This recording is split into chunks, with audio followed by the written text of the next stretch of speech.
व्यासपीठ पर उपस्थित भारतीय राष्ट्रीय मजदूर कांग्रेस फेडरेशन के सभी पदाधिकारी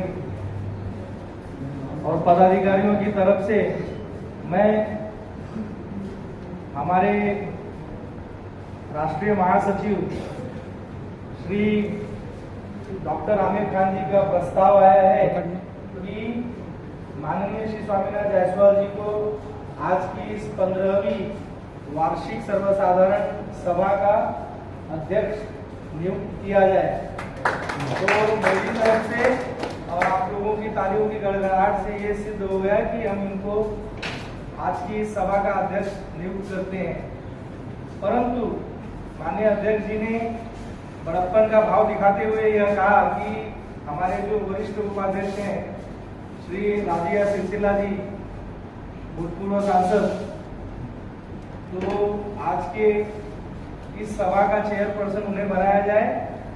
मैं इनके इस प्रस्ताव का भी आदर करता हूं और वरिष्ठ महासचिव होने के नाते मैं उनको स्वीकृति भी देता हूं, लेकिन आग्रह करता हूं कि जब तक राजिया सिलसिला जी नहीं आ जाते, क्योंकि वो अभी AICC अध्यक्ष माननीय श्री मल्लिकार्जुन खड़गे जी के साथ एक मीटिंग में व्यस्त हैं, तब तक आप उनके स्थान को ग्रहण करें।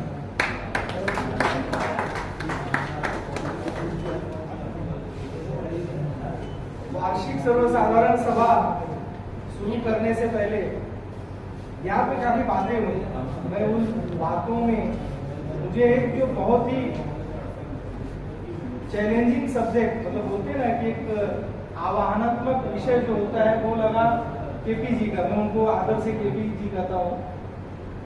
तो KP जी ने जो विषय रखा, मैं उस विषय को आप लोगों के सामने बहुत ही विस्तृत से नहीं रखूंगा, लेकिन इन शॉर्ट संक्षिप्त में बताना चाहता हूँ। मैं आपकी बात को स्वीकार करता हूँ कि 2 इंटक चल रहे हैं, और इस बात को मैं और भी बृहत्तर तौर पे कहूंगा तो सिर्फ 2 इंटक नहीं, 9 इंटक चल रहे हैं। भाई इंटक 148 करोड़ लोग इंटक चला सकते हैं, क्योंकि संविधान ने आपको वो मान्यता दी है, संविधान ने आपको वो अधिकार दिया है। एक मजदूर संगठन को पंजीकृत करने के लिए, उसका पंजीकरण करवाना हो तो आप 7 जन मिलके पंजीकरण कर सकते हैं। हमारे एडवोकेट निशांत मंडल जी उसको बता सकते हैं। मैं अगर कहीं गलत हूं तो आप मुझे सही कीजिएगा, है ना। तो मैं कहता हूं कि हर आदमी 6 जन को पकड़े और एक इंटक बना ले। बस खाली वो इंटक बनाते समय कुछ कानूनन जो पहलू होते हैं उनका ध्यान रखें, है ना, उनका ध्यान रखें। तो ये तो उसका दिमाग जानता होगा कि वो किस तरह से पंजीकरण करवा सकता है, because registration is very must point. If you are not registered you can't perform your work according to the law. नियमतः आप काम नहीं कर सकते अगर आप पंजीकृत नहीं हो, और पंजीकृत होने के लिए आप 3 साल तक बिना पंजीकरण के काम कर सकते हैं। मंडल जी, सही हूं मैं? बिल्कुल ठीक है। KP जी, हम संजीवा रेड्डी जी का विरोध नहीं करते हैं। संजीवा रेड्डी जी भी इंटक चला रहे हैं, और पहले मैं कहूंगा कि वो कांग्रेस की है, कांग्रेस के बुजुर्ग सदस्य हैं, हम उनका विरोध नहीं करते। अब मुझे ये नहीं समझ में आ रहा है कि वो हमारा विरोध क्यों करते हैं।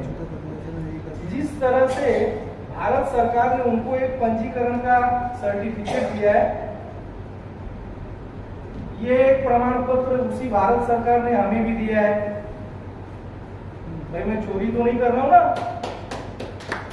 मैं चोरी नहीं कर रहा हूं, नहीं कर। ये पंजीकरण का प्रमाण पत्र जिस तरह से संजीवा रेड्डी को मिला है, KP जी, मुझे भी दिया है भारत सरकार ने। मुझे तो फेडरेशन का प्रमाण पत्र दिया है, और संजीवा रेड्डी जी को सिर्फ यूनियन का प्रमाण पत्र दिया है। यूनियन होता है मजदूरों का संगठन, यूनियन होता है मजदूरों का संगठन, फेडरेशन होता है KP जी यूनियनों का संगठन। अब आप अंडमान निकोबार के प्रसिद्ध मजदूर नेता हैं, आप जानते हैं कि यूनियनों का संगठन बड़ा होता है, मजदूरों का संगठन उससे छोटा होता है। हम इस बात को और भी अच्छी तरह से बोल सकते हैं कि ये जरूरत क्यों आई, ये 2 संगठन 2 इंटर 9 इंटर 10 इंटर बनाने की जरूरत क्यों आई, हम इसको भी बता सकते हैं। लेकिन कुछ बातें हैं जो अगर दबी रहे तो इज्जत बनी रहेगी। हम नहीं चाहते कि आज आपको ये बताएं कि आज भारतीय राष्ट्रीय मजदूर कांग्रेस इंटर जो हम बोलते हैं, तो संजीवा रेड्डी जी की इंटर का रजिस्ट्रेशन जो हुआ है 5 फरवरी 2007 और उनका registration Indian national trade union Congress के नाम से हुआ है। So Indian national trade union Congress का शॉर्ट फॉर्म होता है इंटर। हमारा रजिस्ट्रेशन केपीजी भारतीय राष्ट्रीय मजदूर कांग्रेस फेडरेशन के तौर पर हुआ है।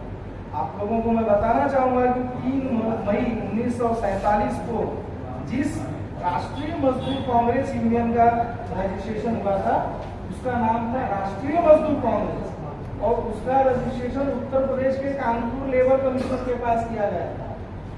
ट्रेड यूनियन एक्ट 1926 के प्रावधानों की तहत क्या जरूरत पड़ गई संजीवा रेड्डी को 2007 में फिर से रजिस्ट्रेशन कराने की,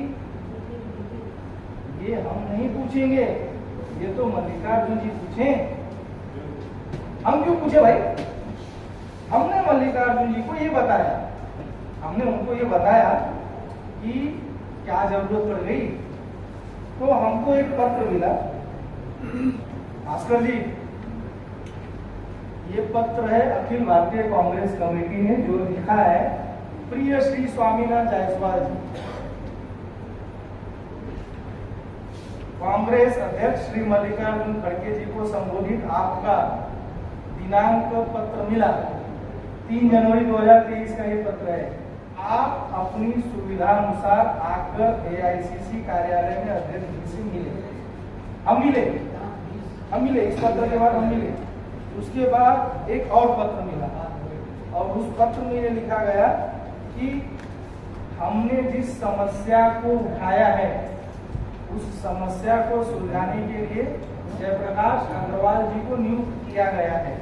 तो जयप्रकाश अग्रवाल जी महासचिव थे कल तक, अब उनसे वो पद ले लिया गया है। अब फिलहाल जयप्रकाश अग्रवाल जी महासचिव नहीं है, तो हो सकता है कि हमने जो प्रश्न उठाया है उसको सुलझाने के लिए किसी और की भी नियुक्ति की जाए। अब ये देखिए,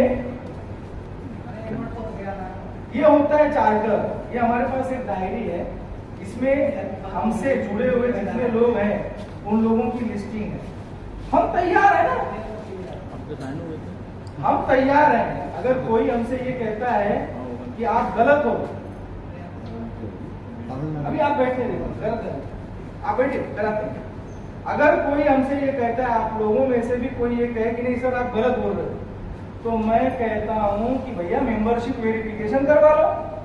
मंडल जी, प्रावधान तो है ये, मेंबरशिप वेरिफिकेशन ट्रेड यूनियन 1926 में एक प्रावधान है कि किसी यूनियन को अगर मान्यता देनी है तो उसका मेंबरशिप वेरिफिकेशन करा लो। तो हम यहाँ तैयार बैठे ना मेंबरशिप वेरिफिकेशन करवाने के लिए। हम देखिए हम तैयार बैठे हुए, आइए हमसे करा दीजिए मेंबरशिप वेरिफिकेशन। और मेंबरशिप वेरिफिकेशन अगर संजीवा रेड्डी जी करवाएंगे तो मेरे पास एक रिपोर्ट है, उनके पास सिर्फ 80 लाख मेंबर है। हाँ, उनके पास सिर्फ 80 लाख मेंबर है, क्योंकि वो Indian national trade union Congress के तहत अपनी यूनियन चला है। किसी विवादों में नहीं पड़ना है मुझे, नहीं हमको विवाद में जाना है। आपने सही बात कही कि दोनों जन अगर एक प्लेटफॉर्म पे आके काम करें तो हम तैयार है, we are ready for merger. प्रावधान है ना ये ट्रेड यूनियन एक्ट 1926 में एक मर्जर करके शब्द है, मर्जर एक प्रावधान है, मर्जर एक प्रावधान है। गलती से मैं भी वकालत पढ़ चुका हूँ, LLM पास कर चुका हूँ, इसलिए थोड़ा सा कानूनी लैंग्वेज में बात कर रहा हूँ। तो प्रावधान है कि आप मर्जर कर सकते हैं। भास्कर जी, 2 ट्रेड यूनियन कभी भी साथ में आके काम कर सकते हैं, उसको हम बोलते हैं मर्जर। ये मेरे जो प्रदेशाध्यक्ष भाई बैठे हैं सब, इन लोगों के लिए भी मैं बता रहा हूँ कि आप इसको सुनिए और समझिए। बहुत लोगों को ऐसा लग रहा है कि हमको हमारे प्रदेश में नियुक्ति मिल गई लेकिन काम करने में हमको अड़चने आ रही है। अड़चनों से मत करिए भाई, अड़चने आती ही रहती हैं। आप जो बंधु यहाँ पे यूपी से होंगे, बिहार से होंगे, उनको मालूम होगा कि भैया अगर गया जाना है रिक्शा पकड़ो तो बोलेगा 5,000 रुपये लूंगा, और आपके पास 5,000 नहीं है, आपका चेहरा उतर जाए, बगल में दूसरा रिक्शा वाला देखते रहता है, आपका चेहरा उतरा हुआ है, धीरे से आपको आके बोलेगा 2,000 मिलेगा, चलो तैयार हो जाओगे आप। नेचर ऑफ वर्क सेम है ना, कानून तो यही कह रहे हैं ना, अगर नेचर ऑफ वर्क सेम है तो नेचर ऑफ पेमेंट सेम होना चाहिए। बट एक अगर 5,000 में छोड़ रहा है और एक 2,000 में छोड़ रहा है, इट मीन्स कि उसको 2,000 में भी बेनिफिट है, तो हम किसी का गला तो नहीं काट रहे हैं ना। आज हमको भारतीय राष्ट्रीय मजदूर कांग्रेस फेडरेशन में भी हम सुखी हैं, है ना। अब हमारे संजीवा रेड्डी जी को क्या दिक्कत है हमको नहीं मालूम, हम नहीं जानते उनको क्या दिक्कत। हमने हमारे राष्ट्रीय अध्यक्ष माननीय श्री स्वामीनाथ जायसवाल जी ने आज तक कभी भी संजीवा रेड्डी जी का विरोध नहीं किया, कभी भी विरोध नहीं किया।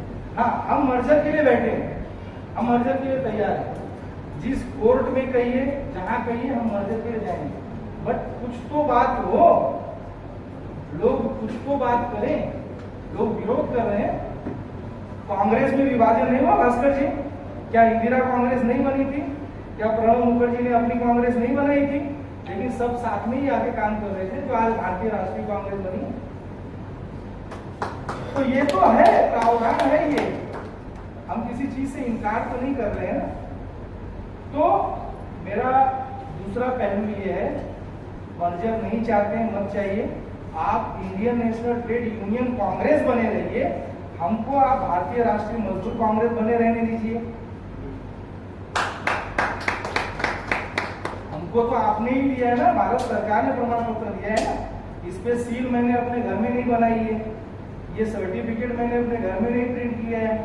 किसी को अगर वो डाउट हो तो आप इसको सत्यापित करा लीजिए कहीं से। चलिए, हमारे साथ बैठे हैं all India Rahul Gandhi brigade के राष्ट्रीय अध्यक्ष श्री रामेश्वर राजौरा जी। अब मैं ये पूछता हूँ, आप क्या बीजेपी का प्रचार करते हैं? तो अब क्या कांग्रेस इनका विरोध करेगी? हमारे भाई साहब सवेरे 10 बजे से रात के 11 बजे तक एआईसीसी में मजदूरों के प्रश्न को लेके हमेशा किसी न किसी से अपनी बात रखते रहते हैं, झगड़ते रहते हैं, पूरी करते हैं। बीजेपी का तो काम नहीं कर रहे हैं ना, मार्क्सवादी कम्युनिस्ट पार्टी का काम तो नहीं कर रहे हैं ना, एआईसीसी में जाके कांग्रेस का काम कर रहे हैं ना। भाई फिर विरोध किस चीज का कर रहे हो आप? फिर विरोध किस चीज का कर रहे हो? मजदूरों का प्रश्न मेरे लिए सर्वोपरि है। आज हमारा मजदूर, एक फिगर आई है मेरे सामने, 48 करोड़ मजदूर बेरोजगार हो गए हैं। हमारी जनसंख्या कितनी है आपसे अगर पूछी जाए तो आप बताएंगे 125 करोड़, कोई बताएगा 130 करोड़, मैं बताता हूँ 151 करोड़ हम क्रॉस कर चुकी हैं। भला हो कोरोना का कि कुछ कम कर दिया उसने, भला हो कोरोना का कि कुछ संख्या कम कर दी, लेकिन एक्चुअल फिगर जो है, वास्तविकता कोई आपके सामने नहीं ला रहा है। हम 48 करोड़ बेरोजगार नहीं है भास्कर जी, राजौरा जी। कानूनन जो फिगर होती है केपीजी, सिर्फ 52% लोग लेबर फोर्स में काम कर रहे हैं। सही बोल रहा हूँ मैं मंडल जी? ओनली 52% लेबरर्स आर वर्किंग, और उसमें से भी सिर्फ 4% रह गए हैं ऑर्गेनाइज सेक्टर में, 96% चले गए हैं अनऑर्गेनाइज सेक्टर में। ये तो देन है हमारे मौजूदा सरकार। आज हमको जो सरकार में काम कर रहा है उसके लिए नहीं लड़ना है, जो सरकार के लिए काम कर रहा है उसके लिए लड़ना है। हमारा अनऑर्गेनाइज सेक्टर जो है, संगठित क्षेत्र है, हमको उसके लिए लड़ना है। यहाँ पे जिसने हमारे लिए टेबल कुर्सी लगाई है, मेजें सजाई है, वो कौन है? कोई गवर्नमेंट का आदमी नहीं है, वो सरकार का आदमी नहीं है, वो तो बेचारा सरकार के लिए काम कर रहा है। उसने सोचा भारतीय राष्ट्रीय मजदूर कांग्रेस का फंक्शन है, चलो लगा दो है। अब भारतीय राष्ट्रीय मजदूर कांग्रेस क्या होगा? पंजीकृत संस्था है, सरकार की होती है ना, सरकार की भागीदारी कर रही है हम। हमारे लिए उसने काम करो, हमको उसी के लिए लड़ना है। एपीजी में कहीं गलत हो मुझे सुधारिए आप, आपकी बातें मुझे बहुत अच्छी लगी। तो ये चीजें हम पूरी तरह से अधिकृत है, हमें फेडरेशन का नोटिफिकेशन मिला हुआ है। We are the federation, we have to work in pan India. हमको पैन इंडिया में काम करने से कोई रोक नहीं सकता, कोई नहीं रोक सकता। लेकिन अगर हम चाहें तो Indian national trade union Congress को दिल्ली के बाहर जाके काम करने से रोक सकते हैं, हम रोक सकते हैं। हमारे मंडल जी अगर एक पिटीशन फाइल कर दें, शायद दूसरे या तीसरे हियरिंग में स्टे ऑर्डर आ जाएगा, है ना? हमको मिल जाएगा, इंजेक्शन हमको मिल जाएगा कि भाई आप जब रजिस्ट्रेशन आपका दिल्ली में हुआ है तो आप पैन इंडिया नहीं काम कर सकते। हम तो ये भी कह रहे हैं ना भास्कर जी कि हमारी कंप्लेंट कीजिए ना आप। कौन कहेगा कि हमारी कंप्लेंट कीजिए, बताइए ना, कोई कहेगा? Sir, mister Arun Jyoti ji, this is very accepted fact, very much accepted fact that we are working for pan India because we have got the registration of federation all over India or pan India. हमने किसी को we have never cheated to anyone because we are having this guy advocate from Supreme Court, Mr. Jitendra Bharti. He is the person who has constructed the constitution of Indian National trade union Congress. हमने बहुत मेहनत की है pan India काम करने के लिए। हमारे पास तो लीगल की इतनी बढ़िया टीम है कि गुजरात में किसी ने हमारे खिलाफ कंप्लेंट कर दिया। भास्कर जी, गुजरात में 2021 में किसी ने कंप्लेंट किया, तो जो इंक्वायरी ऑफिसर था उसका मुझे रात को 1:30 बजे फोन आया कि आपकी इंटर गलत है। ठीक है, चलो आपकी बात मान लेते हैं। हम बोले हम आपकी बात मान लेते हैं कि हमारी इंटर गलत है। सही किसकी है? सही किसकी है ये बता दीजिए भाई। हमको मजदूरों के हित में काम करना है, हमको इंटक के साथ रह के काम करना है। जिसको आप सही बता दो हम उसी इंटक के साथ हो जाते हैं। तो वो बोले कि आपको हमारे पास आना पड़ेगा। हमको भाई जब बुलाइए तब चले आते हैं। फिर एक रिटर्न स्टेटमेंट हमने उनको भेज दिया कि भाई हमारे पास ये रजिस्ट्रेशन नंबर है, अगर आप हमको गलत साबित कर रहे हैं तो कृपया एक पत्र लिख के दे दीजिए अपने मुहर के साथ और सिग्नेचर के साथ कि हम गलत हैं। भाई हम गलत हैं तो हमको सजा मिलनी चाहिए। आज तक कोई हमको सजा देने वाला तो पैदा नहीं हुआ। आरोप आप पर लगेंगे, आरोप आप पर लगेंगे। मैं कुछ अलग लहजे में बात कर सकता था लेकिन ऑब्जेक्शनेबल होगा वो, फिर भी मैं करूंगा उस बात। भाई वो बच्चे पैदा हो तो क्या वो उस पुरुष के बच्चे नहीं हुए? हम भी तो कांग्रेस से पैदा हुए ना सारे, हम तो कांग्रेस से ही निकले ना राजू राजी, हम तो कांग्रेस से निकल के बाहर आए ना सब। अच्छा, अब एक दूसरी बात जो कि कानूनन मुझे सिद्ध करनी है, ट्रेड यूनियन का जो प्रेसिडेंट है उसको कांग्रेस इलेक्ट नहीं करती है। जैसे अभी युवक कांग्रेस हो गया, उनके अध्यक्ष को कौन इलेक्ट करता है? मल्लिकार्जुन जी इलेक्ट करते हैं, उनकी नियुक्ति मल्लिकार्जुन जी करते हैं। नेता डिसूजा जी हो गई अपनी महिला कांग्रेस की, उनकी नियुक्ति मल्लिकार्जुन ने की। संजीवा रेड्डी जी की नियुक्ति या स्वामीनाथ जी की नियुक्ति मल्लिकार्जुन जी नहीं करेंगे। क्यों? भाई हमारा स्वतंत्र संविधान है, हमारा स्वतंत्र संविधान है। We are not political wing. और इसको संजीवा रेड्डी ने भी कहा था एक बार कि we are not frontal of Indian National Congress. उसकी कॉपी है मेरे पास। हाँ, we are not frontal of Indian National Congress, we are trade union, we are registered trade union. क्योंकि हमको रजिस्ट्रेशन देने के लिए अलग संस्था है जिसको हम बोलते हैं ट्रेड यूनियन रजिस्ट्रार। और पॉलिटिकल विंग को रजिस्ट्रेशन देने के लिए बैठी है इलेक्शन कमीशन, है ना? तो हम गलत कहां से हुए? हम हुए कहीं से गलत? हम अगर कोई जमीन खरीदना चाहते हैं तो हम क्या देखेंगे? उसका प्रॉपर्टी कार्ड देखेंगे ना, जमाबंदी देखेंगे, है ना? तो सब तो है हमारे पास, खरीद लो हमको। हम कहाँ गलत हैं? तो मेरे ख्याल से सत्यता को परखने के लिए मैंने काफी कुछ आप लोगों के सामने रख दिया है। हमारे उत्तर प्रदेश के प्रदेशाध्यक्ष माननीय श्री अनिल कुमार अग्रवाल जी का देश से आने के लिए स्वागत।